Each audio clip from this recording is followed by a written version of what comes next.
being recorded. So I'll go ahead and get us started. As I mentioned, this webinar is being recorded for those who are here and might want to watch it again, and for anyone who is unable to join us today. But good afternoon. Thanks for being here. My name is Jennifer Kelly, and I'm the Executive Director of the Louisiana Hospitality Foundation. And today I'm sitting in for Michelle Dunnick, who is driving back to the New Orleans area. She's with United Way of Southeast Louisiana, and together with our charity, the Louisiana Hospitality Foundation, and partner Entergy Corporation, we are proud to support phase 2 of our Hospitality Cares Pandemic Relief Program, which includes providing legal support and counseling services in partnership with Southeast Louisiana Legal Services and the Loyola Center for Counseling and Education. Thank you for joining us today. Excuse me. I am now going to turn it over to our friends at SLLS. We have Constance, Laura, and Hannah who will be presenting today. Y'all can take it away. Thank you so much. And we will, and for all of your support. You know, we're now in the position where we are dealing with multiple disasters at the same time.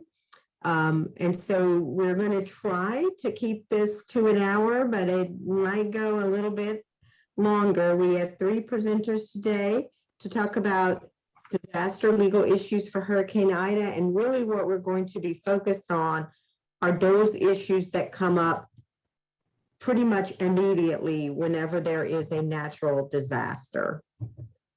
And if I can get my, there we go.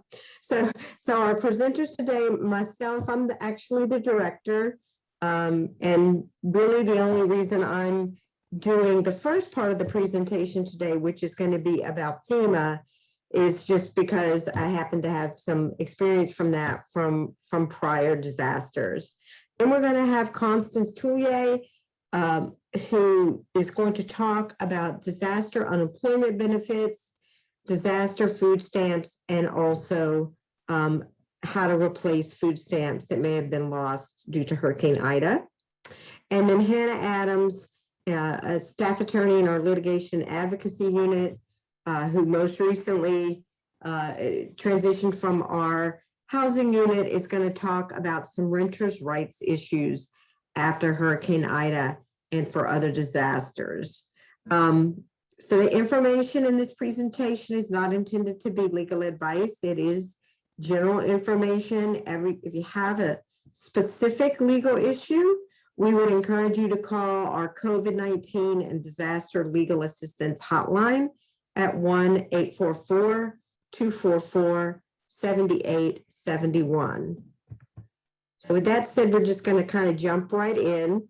So whenever there's a natural disaster, if it is a significant disaster, there will usually have to be a major disaster declaration declared by the president before certain kinds of aid from FEMA can make its way to both governments and to what they call individual households. So a major disaster declaration was declared on August 29th, 2021, a day that none of us will ever forget. It happens to also be the 16th anniversary of Katrina.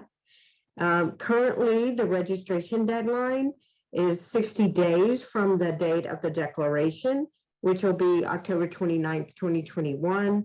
That may get extended. So right now, FEMA has activated what they call the IA program, the Individual Assistance Program. And that's where individual families can try to get assistance from FEMA. And it's been activated in 25 parishes. 22 of those parishes are in Southeast Louisiana Legal Services geographic service area. If you have Ida damage, but your parish is not on the list, from time to time, FEMA will expand the parishes in the disaster declaration, depending upon damage reports. So that would be something you could check on FEMA's website at disasterassistance.gov if that happens to be your situation. So FEMA has different varieties of assistance. There's really 2 big buckets. One of them is housing assistance, and another one is what they call ONA, other needs assistance. Within those two big buckets, there are subcategories of assistance. So for housing, they might pay for temporary housing, temporary lodging in like a hotel. They might pay for rental assistance. In some disasters, they have provided what they call direct housing assistance, which could be like manufactured housing or something like that. If you're a homeowner, you might be eligible for home repair assistance, or sometimes they will do replacement housing assistance. The maximum limit for housing assistance and other needs assistance per disaster is $36,000, but very rarely do folks get the maximum amount of assistance. The other thing that does come into play with FEMA, there also is the ability to either get low-cost loans or just financial assistance from FEMA to cover uninsured personal property losses or like damages and losses to your real property. Sometimes it's counterintuitive that you may get referred when you put an application in for FEMA, you might get referred to the Small Business Administration, even though you are not a business owner, to make a claim to seek assistance from the SBA. So that is a little bit confusing. That usually happens when FEMA determines that they think you have the financial capability to repay a loan. So when you first apply for FEMA, you give them some basic information about your income and the number of people in your household. And so FEMA is going to look at that and kind of decide which way to route you. Are they going to ask you maybe to apply for a loan to help replace these kind of property losses? Or are they going to potentially direct you, if they find you otherwise eligible, to a just direct financial assistance from FEMA? They have other kinds of assistance too that they often roll out to help both individuals and business owners recover from the impact of a disaster. A big thing to keep in mind is that FEMA is not going to cover losses or expenses that you may have if they think that those kind of expenses might be covered by either homeowners insurance, renters insurance, and sometimes even like car insurance, if your vehicle got flooded out or damaged. So they have something called a duplication of benefits rule. So if FEMA thinks you might be able to get resources from another source, they're going to want to see the decision from that other source before they make a decision on your claim. Or if they do pay out something early and then later you get coverage on insurance, you might have to do a reimbursement to FEMA. So for this particular disaster for Ida, there's been 3 special programs that FEMA has rolled out in addition to the general categories I mentioned. And one of them is critical needs assistance. So this is the $500 you probably have heard about by now. After Katrina, if you went through that disaster, FEMA actually did like $2,000. But for now, all they've approved is the $500 one-time award.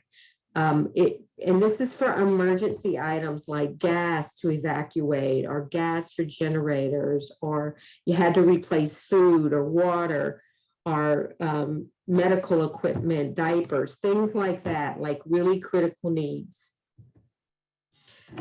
Another program they have rolled out is the generator and chainsaw reimbursement program. So in this particular one, you've got to spend it first and then request reimbursement from FEMA. So on this program, eligible purchases, or you could rent a generator or a chainsaw. The max they'll pay on a generator is $800, and the max on a chainsaw is $250. And the purchases have to be made between August 26th and September 25th. And of course, if you were able to get that item covered by your insurance, they might not reimburse you. So this is a lot of information on this slide here, but this another thing that many families have found a need for is some kind of transitional housing or transitional shelter assistance. And sometimes you hear this called like a FEMA hotel program or a FEMA lodging program. So whenever there's a disaster, individual states have to request that FEMA approve this kind of program. The governor did request this shortly after the disaster, and it is for folks that are impacted by the disaster who can't return to their pre-disaster primary residence, either because their home is uninhabitable or inaccessible. We are hearing that they may also consider this for folks, that being without power could be part of being uninhabitable, that it doesn't necessarily just have to be, storm-related damage to the home. It is intended for really short-term accommodations. So usually like it'll be up for like maybe a month and then potentially be extended depending on people's individual circumstances. And this is one where you can't just, you have to use an approved list that FEMA has on their website to try to find a list of hotels. One thing to be aware of is that FEMA will only cover the cost for the lodging and general amenities, like is listed here. But they're not going to pay for certain other charges potentially. They're really looking for room and taxes, with the household having to cover other types of things kind of beyond that, like if you ordered room service or something like that. So there's a number of eligibility requirements for FEMA assistance. So a general one is that the person applying has to either be a United States citizen, a non-citizen national, or qualified alien in order to get cash assistance from FEMA's individual assistance programs. If someone doesn't fall into those categories, but they may have a child that is a citizen, or maybe there's another adult that's part of their household, then they may also be able to qualify the entire household for assistance. Another thing that you have to be able to show, or that FEMA has to be able to document, is that you actually lived in the disaster area, or in what they call your pre-disaster address, and that had to be your primary residence. So FEMA is not going to cover probably won't cover like a fishing camp or a second home if in fact you lived, your primary address was somewhere else and you had to have lived in the home. For certain kinds of assistance, if you're a homeowner, like the home repair assistance, for example, you have to prove you owned that home. And FEMA just issued some new guidance September 2nd that should really make things a lot easier, especially for homeowners that live in air property, where maybe you haven't done the legal steps after somebody passed away in order to get the legal ownership of that property in your name. That has always been a huge barrier for folks having certain recoveries after disasters. So sometimes FEMA can verify occupancy and home ownership from records that it may have, or other public records it has access to. But sometimes they have to rely on the applicant to provide that information. So some of the new guidance that just came out to help verify occupancy is a long list of things that FEMA has put in black and white, and it's on their website, that they say they will accept. So utility bills, but of course, they're going to want to see that the name of whoever applied for the assistance matches the name on that utility bill. They might look at other kinds of bills that were sent to that particular address. You may have some information from a employer with your address on it. If you're a tenant, they could look at the lease. If you had rent receipts that identified the property. If you could get documentation from some type of government official, identification cards, and some other documents there. Some of the new things are letters from a school, letters from federal or state benefit providers, and letters from a social service organization. So that one could be really important. You might be working with a nonprofit organization that can verify, yes, this person, I know this is where they live. We've been working with them as their legal aid lawyer, or we've been working with them providing counseling to the family, or whatever the situation might be. There are some special rules for commercial and mobile home parks that can allow self-certifications for mobile homes, trailers, and other manufactured housing. So if you're needing to prove that you own a home for certain kinds of FEMA assistance, FEMA has expanded what they will allow to prove home ownership. So some of the standard ones, like your deed, your active sale documents, maybe loan documents for the home. Sometimes they'll look at like homeowners insurance, property tax bills or property tax receipts, other kind of title documents. You may be doing like a lease purchase or something like that. And some of the new things, they may look at a will or an affidavit of heirship. That is a legal process in Louisiana. And those things are really important. Potentially a public official's letter, like on their letterhead, or if you can look at receipts for major repairs or improvement, if you can prove that you've been acting as an owner with this property through other kinds of documentation, that may be enough. So this is really brand new, hot off the press. And then the part in yellow there is sort of as a last resort. FEMA says they will allow disaster survivors with airship properties or who live in mobile homes or travel trailers who don't have more traditional documentation to verify ownership through self-certification.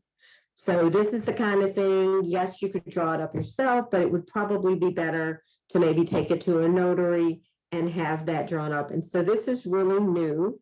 And so it kind of remains to be seen how easy it is to use these new methods of documentation. Another thing that FEMA expects for eligibility, which trips up a lot of folks, FEMA has what they call a shared household rule. So they basically expect that everybody that lived together before a disaster is going to stay living together after a disaster. And they will generally only approve one application for FEMA assistance per household. So the types of situations where this often becomes a barrier is if maybe it's a large household, maybe you had to split up in an evacuation, maybe some people went one way, some people went another way. It could be like a roommate situation. Those can be tricky sometimes. We have also seen it be a problem when maybe there's a piece of land. This happens more in rural areas, and maybe there's 2 or 3 homes on one address. So sometimes there may be a trailer and a home, or maybe 2 houses built on a property. And so there's different ways that this comes up. So you might get denied if FEMA is seeing multiple applications from the same address. And sometimes there's good reasons that can be used to overcome that in an appeal process. Something else to keep in mind here in Louisiana, unfortunately, we've had lots of other disasters. And so if FEMA provided assistance to you, let's say for personal property coverage, they helped you replace some items that when you got flooded out before.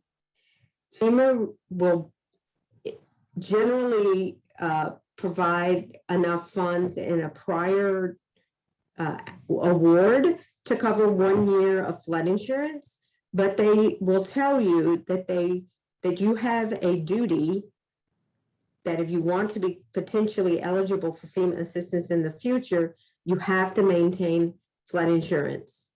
So we often see this being a problem for either homeowners or renters that didn't maintain that flood insurance, and then they get flooded out in a future disaster. It can also sometimes come up where FEMA may have on record that they have provided assistance to a particular address, but maybe you weren't living in that address at the time that assistance was provided, and you moved there later. We have sometimes seen people get denied for that reason. So those are pretty easy to overcome if you weren't in fact living there. But if you were previously required to have flood insurance and you didn't maintain it, it could prohibit you from getting the other needs assistance for personal property. It usually will not disqualify you for temporary housing assistance. So I mentioned this a little bit earlier. There's also this eligibility issue if you already have insurance. So FEMA is going to want to see verification. If you report in your application that you have either renter's insurance or homeowner's insurance, or if you maybe said your car flooded, they expect that you would have had auto insurance. So they're going to want to see what happened with your insurance claim before they decide what they may reimburse. So they're going to want to either see a denial of your claim, or that maybe that you were underinsured, or that maybe they only gave you a certain amount, or that if there's going to be a lengthy delay, sometimes FEMA will approve something and then sometimes ask for reimbursement later. So you do want to go ahead and, do your insurance claim and go ahead and get your FEMA claim started if you're able to get through. FEMA has had, since the beginning of the disaster, almost 500,000 applications. That's a lot to come that fast. I think that's a historic record of how quickly the applications are coming in this early on after the disaster. So it wouldn't surprise me to see applications reach 250,000 or more in the not too distant future. So the lines are overloaded, the website is crashing, but you just need to keep trying to get through. It is a 60-day application period, but it will be extended if necessary. You can apply 3 ways. The online way, if you can get through. The phone lines, 1-800-621-3362, or you can apply through the app. One of the advantages of doing it online, if you're able to, you can usually see updates to your application in more real time, and you can sign up for a texting feature. You may be able to do that for the phone application as well. So this is just a long list of the things that you're going to need to have ready when you do your application. Your social security number, email address is optional, insurance information, damage information, to the best of your knowledge, financial information about your total household income, contact information, and if you would like direct deposit, which is optional if FEMA approves you, if you provide your bank name, your type of account, routing, and account number, they can drop the funds in your account. If you don't have a social security number or you lost it, you can visit the Social Security Administration website and get a replacement card or ID. And a few helpful tips. You want to save all your documentation. Receipts for post-storm expenses. If you're getting gas, if you stayed in a hotel, if you had to purchase some replacement items, if you throw stuff out, or you may have already done that. It's always a really good idea to take pictures of damaged items before you throw them out, in case there's any question about whether you really had those items and whether they were really damaged. If you're not sure about something on your application, you don't want to just guess. You want your information to be correct. And you shouldn't submit multiple applications for the same household. This could cause FEMA to think maybe somebody's trying to do something fraudulent, or it could just slow down the processing. You really should just do the one application.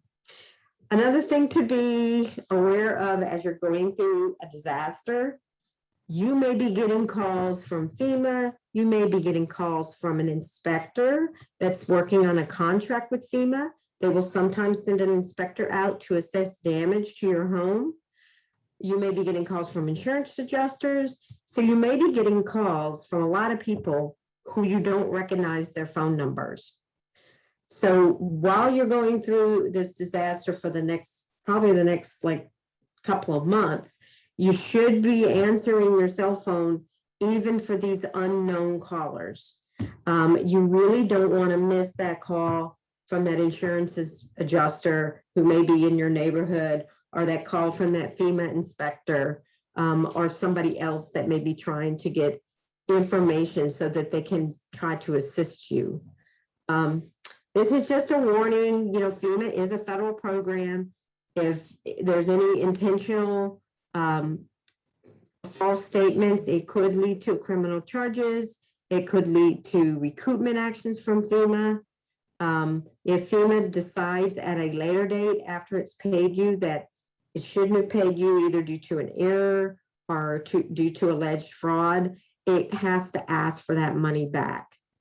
If that happens in the future, you can appeal that notice of debt. And we recommend you keep your records and receipts for at least 7 years. But with that said, I can tell you that 16 years after Katrina, we are still getting FEMA recoupment claims from Katrina. So we probably should be telling you to hold on to documents even longer than usual. And those kind of claims we do try to assist with. So if you're denied FEMA assistance, you can request an appeal. You usually will have 60 days from the date of the notice to appeal a decision. You'll want to really check out that letter in full. And common reasons for denial include, difficulty proving ownership or occupancy of a pre-disaster residence. That issue that comes up if you have homeowners or renters insurance and there hasn't been a final decision on the claim. If you reported that you didn't have damage, maybe you just weren't sure, and so you said you didn't, they're gonna deny you, and you have to go back and kind of make it clear what your damage was. Or sometimes FEMA will send an inspector out who will find that there's insufficient damage. Sometimes, depending on the type of disaster, FEMA was making decisions based on like certain kinds of flood or certain kinds of damage reported in particular areas. And so you can always request a new inspection or an in-person inspection, because sometimes FEMA uses other types of strategies to assess damages. FEMA could determine your home is actually safe to occupy. If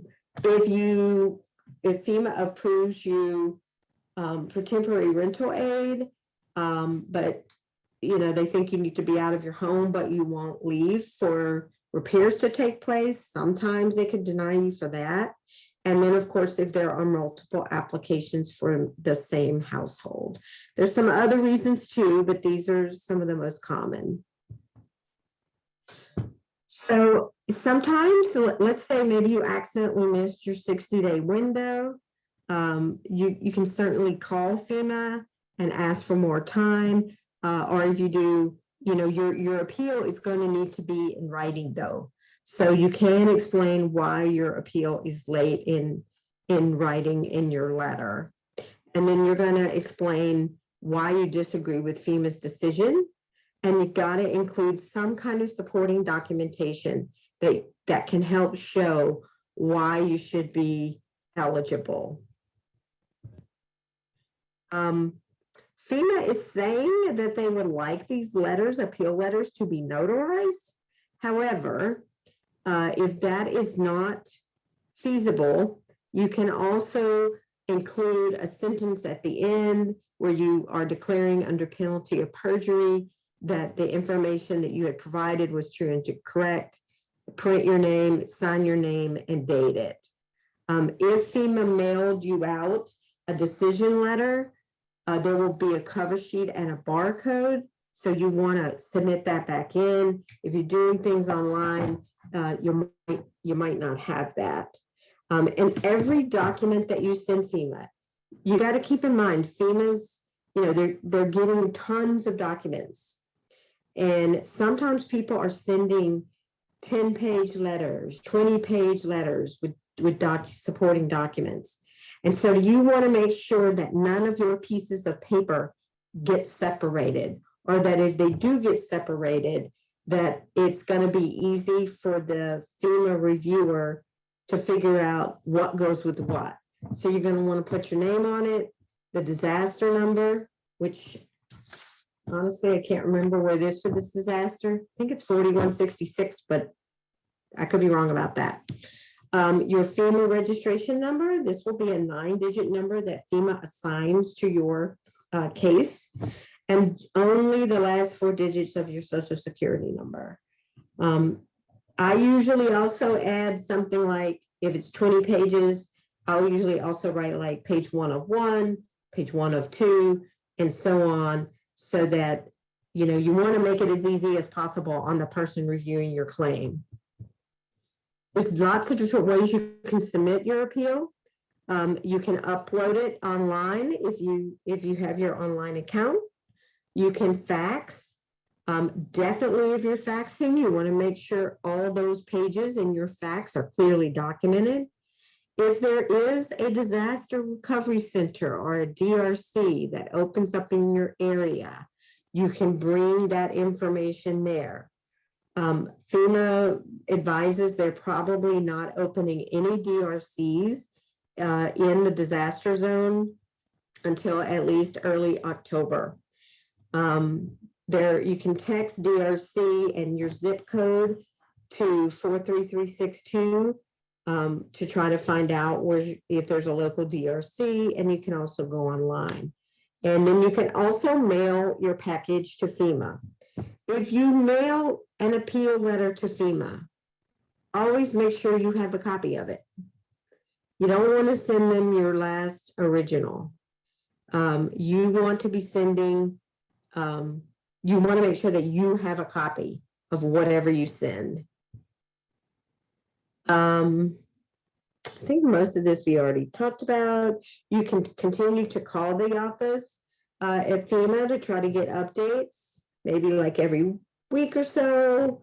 And then you also might want to seek an attorney to help you out. Southeast Louisiana Legal Services provides free legal assistance. We will probably also have some other community partners that may be able to assist on FEMA claims as well. And so if you wanted to call to try to see if you qualify for free legal aid, you can call us at 1-844-244-7871. There is also a special release form that FEMA has. And if you fill one of those out and we're able to send it to FEMA, it will allow FEMA to discuss your situation with an attorney. Otherwise, FEMA can't talk to us about the strict privacy rules. So we would have to have a form like that. We can also request a copy of all the records FEMA has with your claim to see, what are they relying on, so that we have a better idea of what we need to submit to them to try to get you approved. With that said, just as I think our last slide, you can check the status of your appeal on disasterassistance.gov or by calling the helpline. FEMA has 90 days from receipt of your appeal to render a decision. Sometimes they take the whole 90 days, sometimes they do not. Sometimes they will ask you for additional documents after they get your appeal. If they're calling you, you got to be answering those phone calls. Same thing with a FEMA inspector. Answer those phone calls. They may send an inspector back out after they see certain information in your appeal to kind of double check something that you may have reported. Generally, FEMA decisions are final. And you may be thinking something different when you hear the word appeal. FEMA appeals are done all by paper. You never see a person. You don't even really talk to them on the phone. They're going to review everything submitted on the paperwork. So that's why it might be really important to try to get legal help with that, so that you're putting your best case forward. Sometimes they will allow reconsiderations. FEMA generally is just allowing that one appeal, and they may have different types of assistance also. So you might be denied one kind of assistance but approved for another. So that can get a little confusing as well. If after the appeal process or the 90 days has passed and you still don't know the decision, you can contact the helpline. We often will ask for a tier 2 caseworker. That's more of a specialist. That is something that could be asked for by an individual person. You could contact an attorney. And then sometimes we have a lot of good results when you contact your congressman or maybe your other elected official. Sometimes they're able to help kind of move things along as well. So with that said, I'm going to stop and turn it over to Constance. Hi, everyone. My name is Constance T. I'm a staff attorney with Southeast Louisiana Legal Services. I am in the Employment and Benefits Unit. If you've come to other Know Your Rights we've partnered with, you've seen me talk about COVID unemployment and regular unemployment, several hospitality-related topics. Today, I'm going to go over Hurricane Ida disaster unemployment assistance. I'll also be going over SNAP later. So we can go right into it. Laura, do you want me to pick up changing the slides, or? There we go. Okay. So this program is an is a program put in place for people that are unemployed as a direct result of Hurricane Ida. So it provides assistance to eligible individuals whose employment benefits have either been lost or interrupted as a result of the disasters. So when we say lost or interrupted, your business no longer exists, or your business is closed and you're furloughed. If you've had an interruption in your employment, for example, if your hours have been drastically reduced. The included parishes are the same parishes that were listed above, but I've listed them here again with the FEMA Household Individual Assistance Program. Is those same 25 parishes. And the eligibility is the same that you see for FEMA applicants: U.S. citizen, non-citizen, national, or qualified alien to be eligible for unemployment assistance. We can switch to the next slide.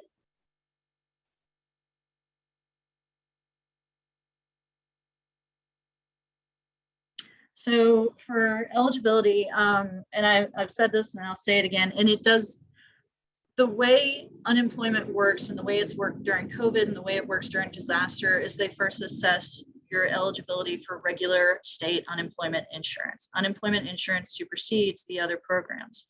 So even if you were, say, in the past year COVID affected, or in this situation, you're Hurricane Ida affected, but you qualify for regular unemployment assistance, you're going to be put on that program. It supersedes it. So, and the way they make that assessment is if you're a worker with hourly income, W-2 employee, if you have enough base pay period in their wage-based pay assessment they make, it's in 4 quarters by 3 months. If you have at least $1,200 in multiple quarters, you would qualify for regular unemployment insurance. And that's assessed off of your income in those base pay periods and can be anywhere from $10 to $247. And what these programs are for people that don't fall within that net of regular UI. So if you're a W-2 worker that doesn't fall within that, you didn't have sufficient earnings, or say you're a 1099 contract worker and you wouldn't fall in the realm of regular UI, you would fall under DUA, right? So but it has to be a direct result of the disaster. If you were unemployed prior to the hurricane, you do not qualify for this program, and I'll go into it later, but you do not want to apply for this program and be mistakenly paid. If you are already receiving state uninsured benefits, you do not need to apply for this program. But if you're, and they have a note on the LA Works website that says if you're receiving COVID benefits, you no longer need to apply. But as we all know, COVID benefits ended July 31st, 2021.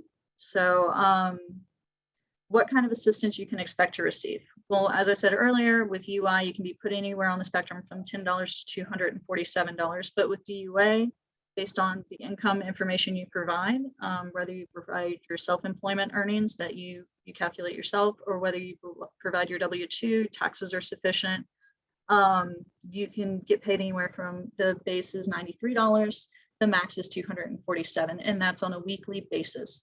And that's the period right now for DUA for this circumstance is going to be 27 weeks. Although, what was I going to say?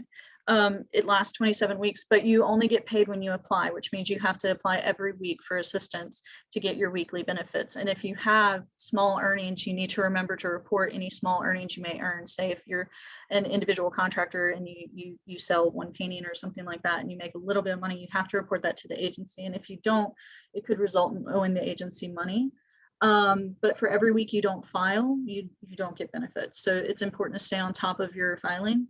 It's also important to report all information you have to the agency and all information they ask of you. Eligible persons or persons who believe they are eligible can go on louisianaworks.net and start a claim. The deadline to file is October 4th for this program. When you're filing, try to be as accurate as possible. Any misinformation could result in being paid incorrectly or being overpaid. And this is a state agency. And if you were overpaid by mistake, you could be asked to repay the money at a later date. Or if you make any fraudulent statements, you could be prosecuted. Criminal charges can be brought against you. In either situation, liens can be put against your real property. So it's important to get the agency all accurate information as you have it available to you. And like, similar to other programs, if you do receive an adverse opinion in your account where, say, you're disqualified for benefits for whatever reason, and then it triggers overpayments, you have to appeal every adverse decision within time. You have to read your disqualifications and your overpayments to their fullest extent. If you miss a deadline, you could miss your rights to appeal the decision. It is a little different from FEMA, since it is a state agency. I'll likely write a blog on this for the SLS website because it is so intricate, the appeals process with Louisiana Workforce Commission. Although the way it works is when you receive your adverse decisions, you can appeal via hire, and they have all other ways you can appeal by fax, phone, emailing the clerk with LWC. You want to appeal timely, and and if you need legal aid, that is something Southeast Louisiana Legal Services does help with. And I think that about wraps it up for unemployment DUA assistance. I'll move into SNAP. So there's 2 programs right now that I'm going to discuss with SNAP. If you're already a recipient of SNAP prior to the storm, there's replacement SNAP benefits. And this is a program just for recipients. So say you lost food due to power outages during the hurricane, replacement benefits, depending on your parish, may make you eligible for a percentage that can be put back onto your card to cover food loss. So SNAP has already confirmed that in 18 parishes impacted by Hurricane Ida listed below, they will receive an automatic 55% replacement of benefits for the prior month of August. And that should be returned to everyone's cards or placed on everyone's cards by September 11th. And it's your household monthly allotment, 55% of that. So, and then if you don't fall within that parish area, we can move to the next slide. SNAP recipients in other parishes who lost food purchases with SNAP benefits and experienced a power outage for at least 24 straight hours or more, you can replace SNAP benefits. You can request to have them replaced. And you submit a completed SNAP 38 form to DCFS. If you go to their website that I have listed later, it's a very easy process. You may need to provide some documentation to evidence that you did experience a loss. Say a letter from your utility company verifying a power outage. The deadline for requesting replacements due to Hurricane Ida is September 28th, 2021. So these are some of the ways to apply. You can apply online at the CAFE website, the CAFE portal. You can do by mail or fax. And you want to give all paperwork that evidences your loss. And for those people that are not already SNAP recipients that experienced a loss of food, we are hoping, it's in the pipeline, we can move to the next slide. We are hoping for Dsnap to be declared. It is still in the works, it hasn't been declared yet. This program provides people who are not SNAP recipients currently, who fall in eligible households, to help buy groceries due to loss of income or damages following a disaster. And it will only be administered once it's approved. So we're still waiting on that approval. If it is authorized, eligible households it'll be based on your household income and disaster-related expenses. And just a quick note, if you're already a SNAP recipient, you're not eligible for Dsnap, so don't apply. We can move to the next slide. So SNAP is encouraging pre-registration. It doesn't guarantee you benefits, but if you are pre-registered for Dsnap now, you can be ready if Dsnap becomes available for your community. Pre-registration speeds up the process for you, and then you can move along from there. And we can go to the next slide. So online pre-registration is fairly simple. You go through the CAFE customer portal. That's the website there. This video is recorded. So if you don't have to scramble to write it down. And then if you have additional questions, their website has helpful FAQ pages. And I think that about summarizes it. And I'll turn it over to Hannah Adams. Hey everyone. Laura and Constance, I'm noticing there are some FEMA and public benefits related questions popping up. Do you want to handle those at the end or now before I get started? Let's try to do them right quick. So the first question was, I was told by a FEMA inspector to call 1-800 number and report subsequent disaster related expenses, but it found it impossible to get through. Any tips on when to call? Okay, this one is a really big issue. I would really hate to tell you, sometimes really early, really late, when the lines aren't as busy. But I those are the only tips to try to get through. There's just an incredible volume coming through right now. If you were able to create something online, that will be an easier way to get through. But I know that that's not much help there. Somebody let us know that the disaster number, the correct one, is 4611 for this disaster. And then somebody wanted to ask a question about if an applicant submits supporting documentations, if they didn't include all that additional information, Should they resubmit? I would say yes, just because FEMA is getting a ton of information. You know, you can't even get through the phone line. So if you have the capability to resubmit, you know, and if you wanted to stick a cover page and say, hey, I originally submitted this, but wanted to make sure everything got included, you could do something like that. That probably would not be a bad idea.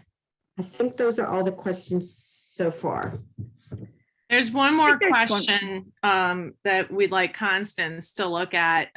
It's about the DUA process. So when they're asking you to disclose any income and they ask about vacation pay, workers' comp, and bonus pay, do you have to also disclose any disaster relief pay? Anything that comes from your employer that's any source of income, I would disclose. It's better to be safe than sorry. And I've had situations where people didn't disclose and then later it triggered a disqualification that hurt their whole account. And then we had to go through appeals process for something that could have just been turned over and quickly looked at by the agency, and the claimant could have just moved forward with benefits, and it created a rift in benefits. So it's almost better with the Louisiana Workforce Commission, in my opinion, and what I've seen, to throw spaghetti at the wall and give them all information rather than trying to go back and give information at a later date, because it always triggers problems. So that you mentioned that would be employer pay, but you wouldn't have to, if you got the 500 feet from FEMA, you wouldn't have to list that kind of. No, you income. would not. That's not seen as income. Thank you. Yeah. All right, Hannah. All right. Cool beans.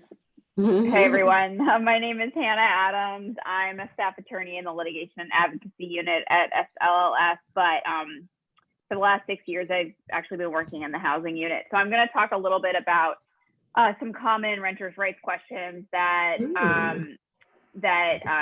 come up. Laura, I'm wondering if you want to switch me to run the PowerPoint, because I added these silly animations, so it might be burdensome for you to run it. I don't know. You might have gotten too fancy for me. You just have to go and switch me to host. I don't have that. Oh, okay. Never mind. I didn't set it up. Yeah, I can just keep hitting the buttons and see what happens. All right, sounds great. Okay, so the first thing I wanted to mention is that on the 6th, the governor issued an order, it's order number 170, that suspends all legal deadlines in relevant laws from August 26, 2021, which was when the disaster was declared, through September 24th, 2021. So why is this useful for renters? This would include all legal deadlines in the eviction process. There are a number of legal timelines that have to run or be completed in order for evictions to go forward under the law. Those include a requirement of a 5-day notice to vacate. There's a period of 3 days that has to run between when you're served with a court notice of eviction and when you can appear in court. And then, as you may know, if you've ever, God forbid, been through the eviction process, if you receive an eviction judgment, you may be told to leave in 24 hours. Well, that period of time comes straight out of the law as well. So none of these periods of time can run during this suspension of legal deadlines. And what that means on a practical level is that evictions cannot go forward. So evictions are effectively barred until after September 24th. That's a Friday, so we're saying September 27th. Now, many of you renters on the call may know that the day, the day of the disaster declaration, the 26th, the U.S. Supreme Court struck down the eviction moratorium. And so everyone began to panic, because what that meant is that people who are being protected from eviction for non-payment of rent are no longer protected, because the Supreme Court stated that the order could no longer be enforced. And then, of course, Ida hit, and now we have the suspension of legal deadlines. So the eviction moratorium is no longer in effect, but you cannot be evicted until after September 24th. Now, that doesn't, I know that it's, that's not necessarily, it's not like a great situation for people, because you've also taken a huge hit to your pocketbook in terms of having to evacuate and deal with all of the storm related expenses. But this does give you a little bit more time to try to work things out with your landlord, secure your emergency rental assistance at whatever point the agencies are operational again, and hopefully either stay in your home or come up with a plan B. So anyway, that's the state of evictions. Now, in terms of COVID-related eviction protections, like I mentioned, the Centers for Disease Control moratorium, which was in effect from September 4th, 2020 until August 26th of this year, having been extended a number of times by the agency, is no longer in effect. It was struck down by the Supreme Court the day before, or 2 days before Ida. So that protection is no longer in effect. There are a couple of protections that are still in effect under the previous law, well, the law that was passed by Congress at the beginning of the pandemic, the CARES Act. These protections, I'll just mention very briefly, properties that either have a federal subsidy, meaning some type of government assistance, or that have a federally backed mortgage, Fannie Mae, Freddie Mac, Federal Housing Administration, that type of thing, maybe Road Home if you're in South Louisiana, have to give a 30-day notice of eviction under the CARES Act. That provision of the CARES Act didn't have a expiration or sunset date, so it's still in effect. Although some judges enforce it and some don't, but it's worth knowing about. And then there's also a protection if you are a renter in a property with a federally backed mortgage that is in forbearance. So what that means is that if your landlord got a break from the mortgage company and that period of time when they don't have to pay their mortgage is still in effect, then you can't be evicted for non-payment of rent while they don't have to pay their mortgage. You also can't be charged late fees during that period. Many of these forbearance periods are over at this point, but it's possible that some properties might still have them. Okay, I'm going to transition now to some specific questions about post-disaster tenants' rights. So the first question I keep hearing is my rent still due if I am displaced? Oh no, I see my slide got cut off, but that's okay. So when the basic rule is that when you can't use your home because of an act of God, something outside of your landlord's control, something external to the rental unit that you're leasing, you may have an opportunity to get out of your lease agreement, but you can't get a reduction of rent. You're not entitled to a reduction of rent. There's a law that says that if the impairment of the use of the lease thing, it was caused by circumstances external to the home, meaning a storm, tornado, you name it, then you are entitled to a dissolution of the lease, which is getting out of your lease early, but you're not entitled to a diminution of rent, which is a reduction of rent. So the short answer is yes, you still have to pay your rent, but we do have circumstances, which I think is worth noting, where your property is damaged in part due to pre-existing neglected maintenance. We see that a lot in, especially in New Orleans, where our rental housing stock is in often very substandard condition. So there might, in some cases, be an opportunity for a reduction of rent based on the fact that the damage to the unit was not just because of something external to the leased thing. It's also because your landlord wasn't making repairs before the storm. Now, how do you claim such a reduction of rent? That is an open question. At least one court has said you have to either go to court and get the judge to tell you how much you owe, or you have to work it out with your landlord in sort of a settlement. But again, that's sort of a little bit up in the air. But the general rule is yes, your rent is still due if the damage to your unit was caused by a storm. So the next question is, wait, I think we missed a slide, Laura. Can you go back?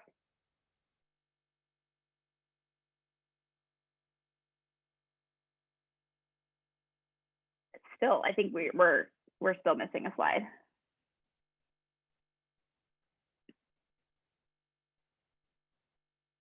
Can you, sorry.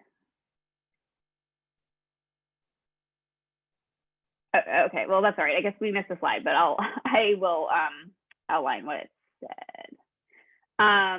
So I think there was a slide before this that said, can your landlord evict you just because you're because of storm damage? That's a big question that's been coming up.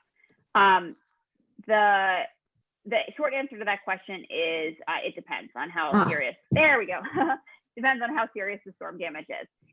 The law says that if your property is completely destroyed because of some kind of act of God or other event, and it's not the fault of either the tenant or the landlord, then the lease automatically terminates as a matter of law. Now, you should check your lease, because a lot of leases have a clause that addresses hurricanes and other sort of acts of God. It's often called a force majeure clause. And if you have one of these clauses in your lease, that's going to that's going to sort of trump whatever the law says. But in the event that you don't have a clause in your lease that conflicts with this, this is what the law says. So if your house is totally destroyed, your lease terminates. If your house is only partially destroyed, or the use of your home is quote unquote substantially impaired, for example, you're displaced for a week and a half because you don't have power or water or something like that, typically, no, your landlord doesn't have a legal right under Louisiana law to terminate your lease early. You, in fact, may have a right to terminate your lease early, but the law does not give your landlord that same right. In most cases, like I mentioned before, if the partial damage of the unit is caused exclusively because of something outside your landlord's control, like a storm, you're not going to be entitled to a rent reduction, but you can get out of your lease. Now, the next question is, can your landlord put you out without going to court? And the answer is almost always no. So your landlord has to go to court to evict you. Even if your home is completely destroyed, meaning the law gives your landlord the opportunity to terminate your lease, that doesn't mean that your landlord can just come into the house and throw your stuff out or change the locks or physically remove you. What it means is that when courts reopen, your landlord can go to court and file an eviction against you. And at that point, a judge will decide if your landlord is entitled to possession of the property. The one exception to this rule is that the law does allow your landlord to take possession of the property if he has a reasonable belief that the property is abandoned. So the law says this means is like there's no furniture in the house, it's empty, there's no evidence of occupancy or business activity. So he hasn't seen anyone there for a month or something, and maybe the keys have been returned or left on the counter. Basically, it's really clear that nobody is living there and that the intention of the people who were living there was to leave. Now, after Katrina, we saw a lot of landlords taking advantage of this provision to claim that their tenants had abandoned the property when they were just evacuated, because everyone was evacuated. And the landlords then illegally removed people's possessions from the home and put them on the curb, claiming abandonment. So this is not legal, but it is something that we are worried that landlords are going to start doing. So one thing we're encouraging tenants to do is to contact your landlord if you're still evacuated, and tell your landlord in writing, in a text message or an email if you can, that you are temporarily displaced, you're evacuated, and you do plan to return. You have not abandoned your property. That way they can't claim that you abandoned and put your stuff out. So next big question that comes up, is your landlord obligated to make repairs to repair storm damage? Short answer is yes. Next slide, Laura. Thanks. So under the Louisiana law and under most lease agreements, your landlord is required to make necessary repairs to ensure that your property is livable and fit for its intended use, in other words, living in. If your landlord doesn't make necessary repairs, you may be entitled to get out of your lease early, or you may be entitled to do something called repair and deduct.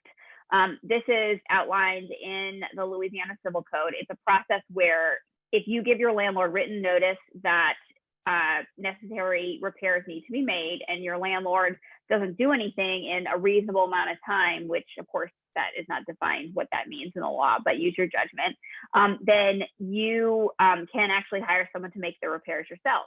You keep the receipt, and then you can deduct it from a future month's rent. So basically, let's say, you know, it's, you pay, you know, let's say it's August, your air conditioning is out. August 1st, you have to pay your August rent, and then you give your landlord notice that the air conditioning is out.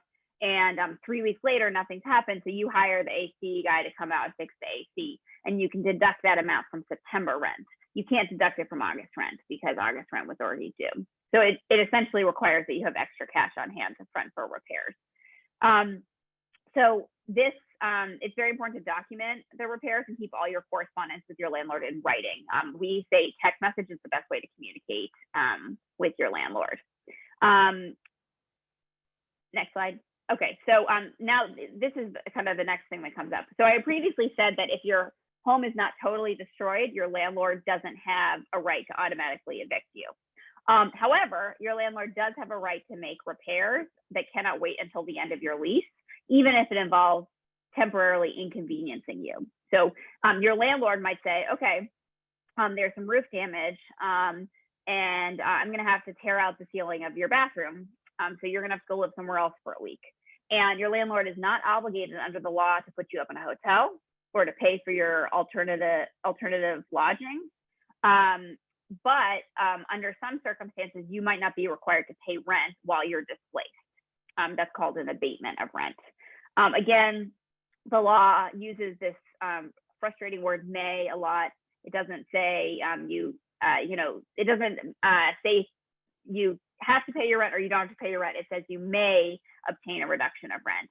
But we say, you know, if you're displaced because your landlord's making repairs, you shouldn't owe rent for the period of time that you're displaced. And ultimately, if your landlord tries to evict you for not paying that rent, we can defend you by explaining that. So yeah, so this is an unfortunate reality. Your landlord can temporarily displace you to make repairs, but they can't displace you for any longer than it takes to make those repairs. Next slide, please. Next slide, please. And another question that comes up: what if you want to get out of your lease because your home is damaged? So if your home is totally destroyed, like we've discussed before, the lease automatically terminates. So yes, you can get out of your lease. If it's partially destroyed or your use is impaired substantially, you are entitled to get out of your lease early. And then if you're displaced for an extended period of time while your landlord makes repairs, you are also entitled to get out of your lease in those circumstances. So check your lease to see what it says, because that will control. But this is what the law says in the event that your lease doesn't specify. If you do intend to get out of your lease early, be sure to inform your landlord in writing and keep a copy of whatever you send them for yourself, and be sure to clean out the apartment, take very, very good pictures of the condition you left it in, take very good pictures of the damage or any evidence you have that the property was not livable anymore, hence why you're leaving, and make sure that you turn in the key and document turning in the key, because technically you still have possession of that unit until you turn in the key. So I've heard from people a million times, oh, well, I moved out on X date and my landlord's trying to charge me rent for a whole month after that. And I said, well, did you turn in the key? Well, no, I didn't turn in the key. I kept it. Well, then, you know, you didn't actually move out until you turned in the key. If you are not able to return the key in person, you can maybe leave it in the house and text your landlord where it is, take a picture, or you can send it certified mail to your landlord. Next slide, please. The last thing I wanted to mention is that I know people are still struggling with back balances due to COVID-19. There is a lot of rental assistance available, but it's all COVID related for the most part. It's not related to IDA. So if you haven't already applied for emergency rental assistance, if you were impacted by COVID financially, this program can pay up to 12 months of back rent and up to 3 months forward. So I've listed the ways to get in touch with the various programs. Basically, there's one big state program. That's the last one that's listed, lastaterent.org. But the 7 largest parishes population-wise in the state are running their own programs. So in terms of disaster affected areas, I've listed the how to get in touch with the programs in Orleans, Jefferson, St. Tammany, and East Baton Rouge. Next slide, please. Oh, Okay, that's it for me. Happy to take any questions now or at the end. So ladies, y'all have done an amazing job getting this information out on Speed Voice. Thank you so much. There are a couple of FEMA related questions. So if we can go back to that topic, that someone was asking about generator and chainsaw reimbursement. If you received the $500, can you still also apply for the generator or chainsaw reimbursement? Yes. All right, there's a quick answer. Mhm. And then there was, It's all in the same application, you know. okay, so that's not considered double dipping. You can ask for both. Correct. Okay. And then someone asked about FEMA rental assistance for people who need help with rent needs. And that might have just been answered at the end of Hannah's presentation, but can you address that? Well, possibly. I mean, I hate to give you the lawyer answer, but maybe. Depends on your situation. So let's say you had damage to your home caused by the storm and you're not going to be able to live in it. FEMA may approve you if you're a renter. They typically will do maybe 1 to 3 months of rental assistance. If you're a homeowner and can't live in your home for a period of time while it's repaired, they will typically give homeowners more assistance, because kind of their idea is a homeowner is going to go back to their home and a renter can rent another place. So you might be able to get assistance, but it has to really be connected to my particular home got storm damage, and it's going to probably be fairly short term. Okay, thank you for that. And then another FEMA related question. Will FEMA pay evacuation hotel costs if the applicant has insurance, but damages does not exceed the hurricane deductible and the insurance company does not reimburse for the hotel gas or food costs? Well, I hope so, because that's what I'm asking them to do for myself. But they could.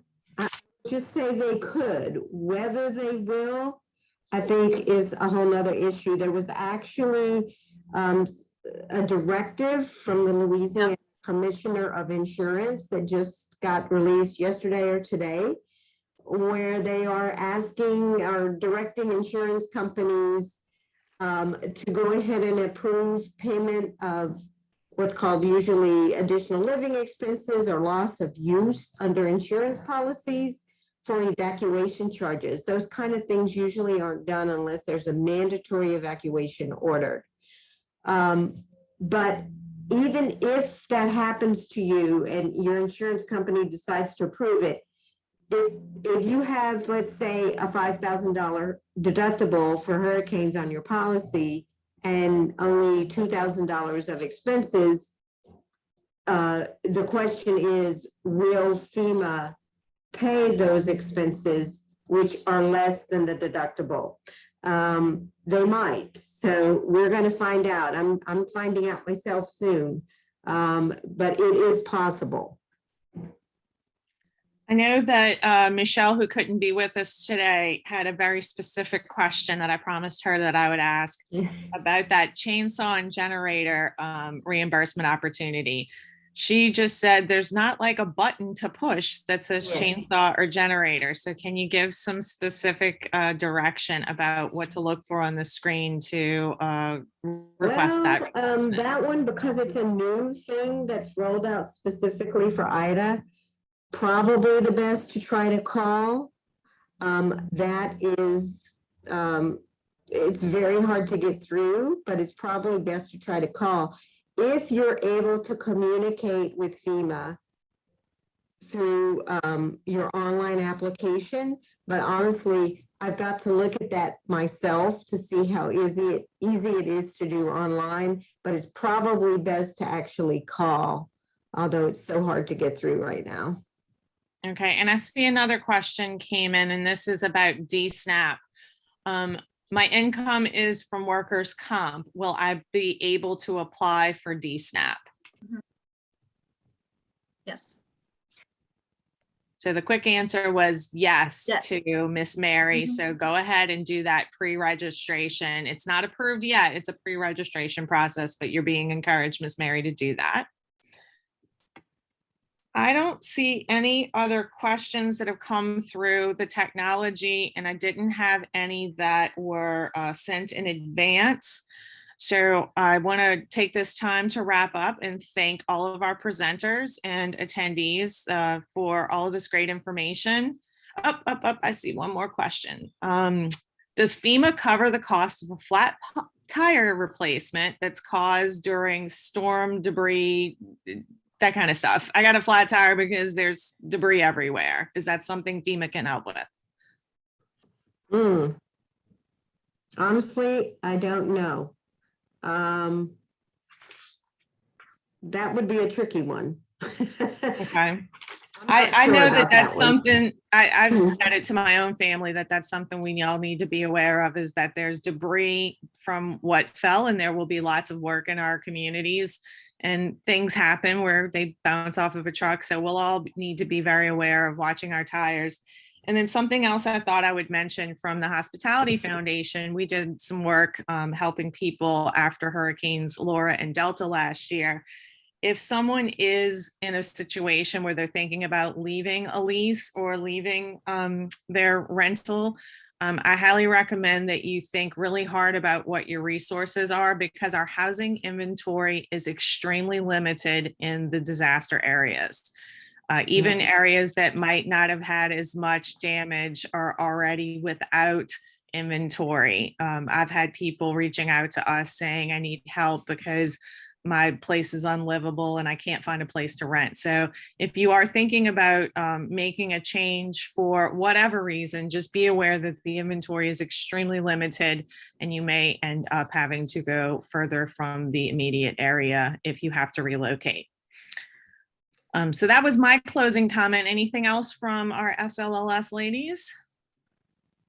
Well, it's hard to read, but this last slide gives you some resources that you can check out. If you have income on the lower end of the spectrum, we may be able to provide assistance. But there's also a program through the Louisiana State Bar Association called Online Free Legal Answers. And you can just type a question related to the disaster or some other legal issue, and they may be able to send you a reply back. That is a free service. Their income guidelines are at least twice as much as ours. So sometimes that's a good way to get a quick answer to a specific question. And then there's also a directory of attorneys. There's what they call a modest means directory of attorneys that have agreed to keep their rates at a more moderate amount. And there's an online link here for that service as well. Well, this is great. I did want to mention, we had a lot of information on the slides today, and this information was recorded and the slideshow will be available. We plan to post a link to the video of the recording on the United Way website. So this is unitedwaysela.org. And if you're watching, that's the United Way that covers the New Orleans general metro area, United Way of Southeast Louisiana. And if you registered, we have your email address. So we'll push out an email with the link for easy access. And then we'll also, as one more point of distribution, have it on the social media accounts for the Louisiana Hospitality Foundation and the United Way of Southeast Louisiana. We want this information to be readily available. So thank you very much for everyone's time. I know we went over the hour, but it was probably the best extra 20 minutes we could give to the community. So thank you everyone very much, and great questions to our participants today. All right. Great Thank you, day. everybody. Thank you very much. Have a great day. Good luck, everybody.